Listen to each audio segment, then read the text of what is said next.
प्यारे दोस्तों, अस्सलाम वालेकुम। आप देख रहे हैं इरफानी नेटवर्क यूट्यूब चैनल और मैं हूं मोहम्मद इरफान झारखंड।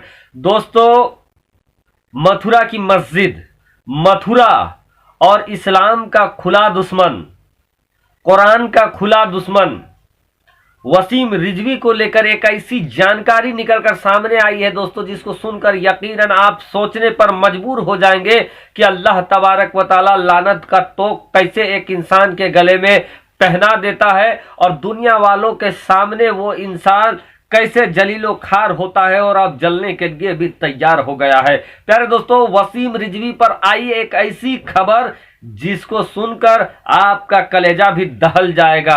प्यारे दोस्तों, अजीजा ने मिल्लत इस्लामिया, आपने सुना ही होगा कि है कौले खुदा कौले मोहम्मद फरमान न बदला जाएगा। है कौले खुदा कौले मोहम्मद फरमान न बदला जाएगा, लाख बदल जाए जमाना कुरान न बदला जाएगा। एक इंसान कुरान मुकद्दस से 26 आयत को निकालने चला था, एक इंसान कुरान मुकद्दस को बदलने चला था, एक इंसान कुरान मुकद्दस से 26 आयतों को हटाने चला था। लेकिन अल्लाह का इंसाफ देखिए, उस रब्बुल जलाल, उस मालिके दो जहां का इंसाफ देखिए कि जो कुरान को बदलने चला था, जो कुरान से 26 आयतें निकालने चला था, अल्लाह तबारक व तआला ने उसे इस्लाम से ही निकाल दिया। जी हां दोस्तों, क्या है खबर, क्या निकल कर आई है जानकारी और कैसे एक गलीज इंसान बन गया जितेंद्र नारायण सिंह त्यागी। कौन है ये जितेंद्र नारायण सिंह त्यागी जिसकी बातें हो रही है? कौन है वो कुरान का दुश्मन जो कुरान को चैलेंज कर रहा था, कुरान से 26 आयतें हटाने की कोशिश कर रहा था, लेकिन वो पाक परवरदिगार का ऐसा चोट पड़ा, ऐसा मार पड़ा कि वो इस्लाम से ही निकल गया। साथ ही साथ दोस्तों, मथुरा मस्जिद, और मथुरा में क्या है हाल? वो मथुरा मस्जिद जो भक्तों के रडार में, भक्तों के निशाने में आ गया था, वो मथुरा मस्जिद पिछले कुछ दिनों से जो AK-47 के साये में था, उसका क्या है इस समय मौजूदा हाल और कैसे AK-47 के साये में हुआ वहां पर अल्लाहू अकबर की सदाएं कैसे गूंजी, वो भी पूरी जानकारी देंगे इस वीडियो में। तो दोस्तों, आपसे अदबन गुजारिश करना चाहेंगे, अगर आप पहली बार मेरे YouTube चैनल इरफानी नेटवर्क में आए हैं, इस वीडियो को देख रहे हैं, तो जल्दी से चैनल को कर लीजिए सब्सक्राइब, बेल के बटन को ऑन कर दें और ऑल नोटिफिकेशन के ऑप्शन को दबा लें। दोस्तों, दुनिया की ये रीत रही है, दुनिया जमाना की ये रीत रही है कि जब जब किसी ने कुरान मुकद्दस के शान में बेहुरमती किया है, जब जब किसी ने कुरान मुकद्दस की तौहीन किया है, वह इंसान अपने आप में दुनिया में इस कदर जलीलो खार हुआ है कि दुनिया के लोगों के लिए वो नजीर बन गया है। और इसी फहरिस्त में अब जो नाम जुड़ गया है दोस्तों, वो है वसीम रिजवी।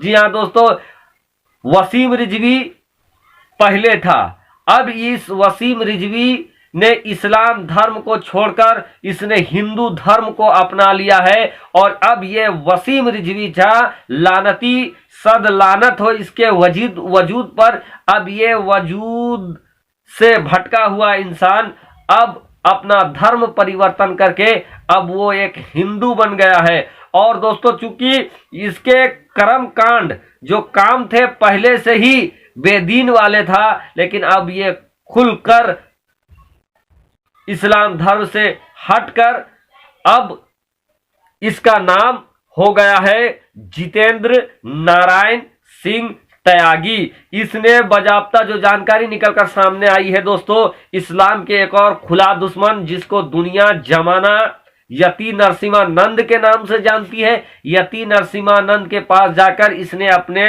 धर्म को एक चेंज कर दिया।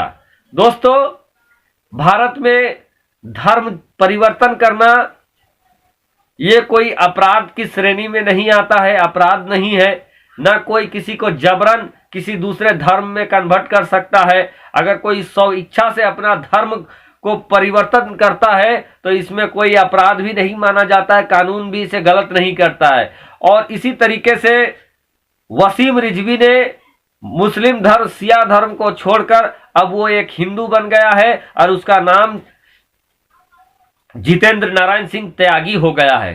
ये लानती शख्स पे लानत इसलिए भेजा जा रहा है कि चाहे आप किसी भी धर्म, किसी भी संप्रदाय, किसी भी पंथ से जुड़ जाए, लेकिन अगर आप दूसरे पंथ को अगर गलत कहोगे, दूसरे पंथ के अगर प्रोफेट को गलत कहोगे, अगर उनके मुकद्दस किताबों को गलत कहोगे, चाहे कुरान हो, चाहे गीता हो, चाहे रामायण हो, चाहे और दूसरे धर्मों के बाइबिल हो, चाहे और जो भी हो, तौरेत हो, जबूर हो, इंजील हो, जो कुछ भी हो, अगर आप दूसरों की किताबों को अगर आप गलत कहोगे तो इस समय जो कानून के अकॉर्डिंग वो गलत होगा। और यही काम करने का काम कर रहा था वसीम रिजवी उर्फ भटकल इंसान जितेंद्र नारायण सिंह त्यागी।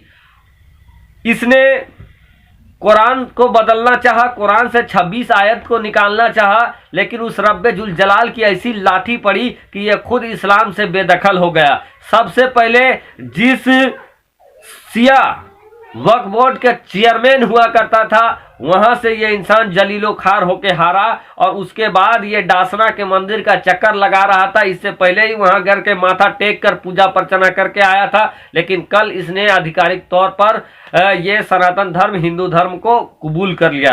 चलिए, जहां रहना है, जहां जाना है जाइए, लेकिन अगर आप कहीं भी जाकर किसी दूसरे धर्म को गलत कहिएगा तो आपका विरोध होता रहेगा, चाहे आपका पंथ कोई भी हो, धर्म कोई हो। इधर दोस्तों, मथुरा मस्जिद का पूरा प्रकरण का हाईलाइट में रहा। जगह जगह पर प्रशासन ने सुरक्षा के सख्त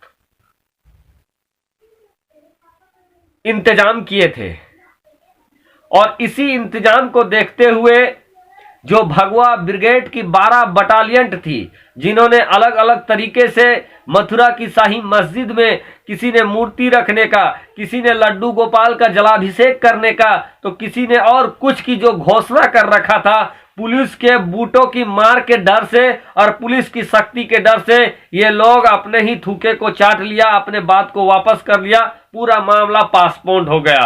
कुछ लोग ज्यादा भक्तगिरी दिखा रहे थे, 5 लोग, तो 5 लोगों को प्रशासन ने पकड़ा, चूंकि वहां पर मथुरा पर कल धारा 144 पहले से लागू कर दिया गया था, और धारा 144 में 4 से ज्यादा लोग मौजूद नहीं रह सकते हैं एक साथ। लेकिन ये 5 लोग मिलकर अचानक से एक जगह पर आ जाते हैं, नाराबाजी करने लगते हैं, प्रशासन समझाता है, लेकिन उनकी बात को ये नहीं मानते हैं, मजबूरन प्रशासन इनको डिटेन कर लेती है, पकड़ लेती है। इधर दोस्तों, प्रशासन के सामने और AK-47 के साए में अजान की खूबसूरत आवाज उसी मथुरा मस्जिद से गूंजती है। अल्लाहू अकबर की सदाएं गूंजती है।